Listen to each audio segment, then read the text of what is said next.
Lord, reveal yourself to us. Show us your glory. Amen. Well, we're still in the season of the Epiphany, and this is the third Sunday of the Epiphany, when we continue to focus on the revelation of Jesus, who he is, how he is revealed, how he's proclaimed. And today we've got the story of the wedding at Cana in Galilee, a much loved story.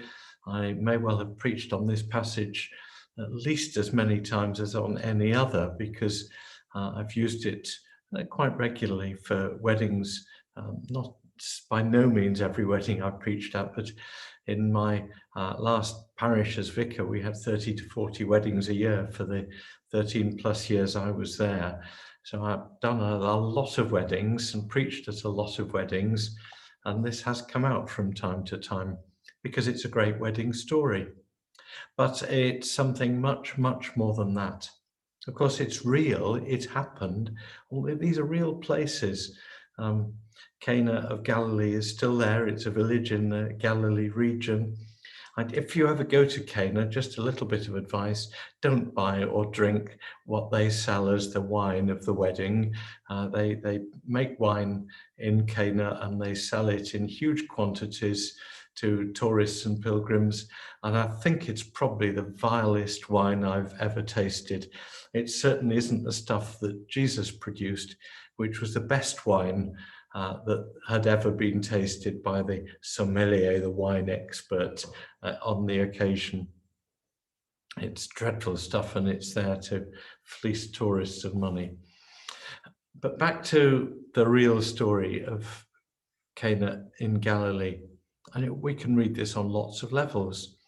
It's about Jesus celebrating a marriage. That's good.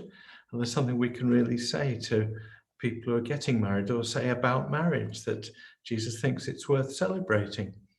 We can say and point out that Jesus goes to parties, because in that world, as in our world, the party was much the biggest part of the wedding. Of course, the religious ceremony and the promises mattered. They did them differently from us, but the party went on in Jewish times often for a whole week.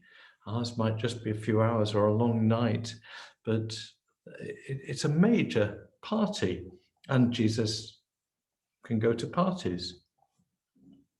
And then we can see this as a sign of God's utter profligacy, generosity, wild generosity.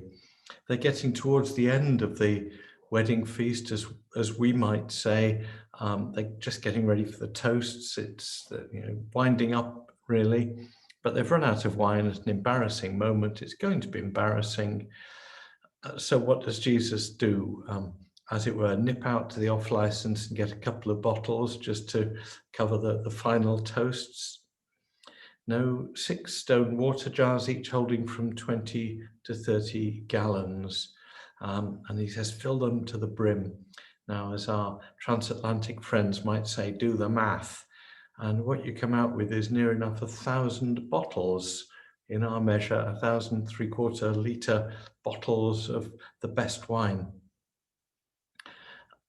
And that's just to finish off the feast. It's just utter ridiculous grace upon grace, generosity upon generosity. It's the way that nature is. So many seeds are produced for each tree. So many sperm are produced for each act of reproduction. Only one's needed each time. And vast wastefulness, we could say, in the natural world. Is that just the way God is? Pouring out generosity upon generosity. And they need an extra glass at the end of the marriage feast, at the end of the party. So Jesus produces 1,000 bottles. This is about God being wildly generous, over gracious, giving above and beyond and way above and beyond our imagining, above and beyond what's laughable and ridiculous in quantity. It's a moment of joy and laughter, that 1,000 bottles of wine. And then it on another level, it's the best wine that's ever been tasted by the wine experts. This is something really, really special. It's not just a magic trick, magicking up some of the awful wine that they sell in Cana now. This is the best wine that's ever been tasted. This is the touch of Jesus. You ask for Jesus' blessing on your life, and he's not only going to be generous, he's going to go way and beyond what you could imagine in terms of blessing. It's something about who Jesus is. And that's what the story's about. And we've got that. And John makes absolutely sure we know it, because John 2, chapter 11, Jesus did this, the first of his signs. It's John's name for miracles that are pointing to who Jesus is. And of course, being John, he has 7 of them he describes in his gospel. There are other miraculous things Jesus does, but 7 signs. The first of his signs in Cana of Galilee, and revealed his glory. And his disciples believed in him. He revealed his glory. Depth, weight. Glory is a word that originally was used to describe weight of gold. It's of value, utter worth. There's all sorts of stuff going on in the story. There's the relationship with Mary, which we could spend a lot of time on. That isn't the theme for today. There's the blessing of a wedding. Well, that isn't the theme. Or Jesus going to parties. We just notice all these things en route, don't we? The utter profligacy and generosity and grace of God. We see that. The fact that when God blesses, it's good blessing, it's quality as well as quantity. But actually, what's going on? What's really, really, really going on? Jesus is showing them who he is. He's the one who blesses with quantity. He's the one who blesses with quality. He's the one who blesses human life and marriage. He's the one who blesses through parties. It doesn't have to be in church. But what this is really saying is that he's the one.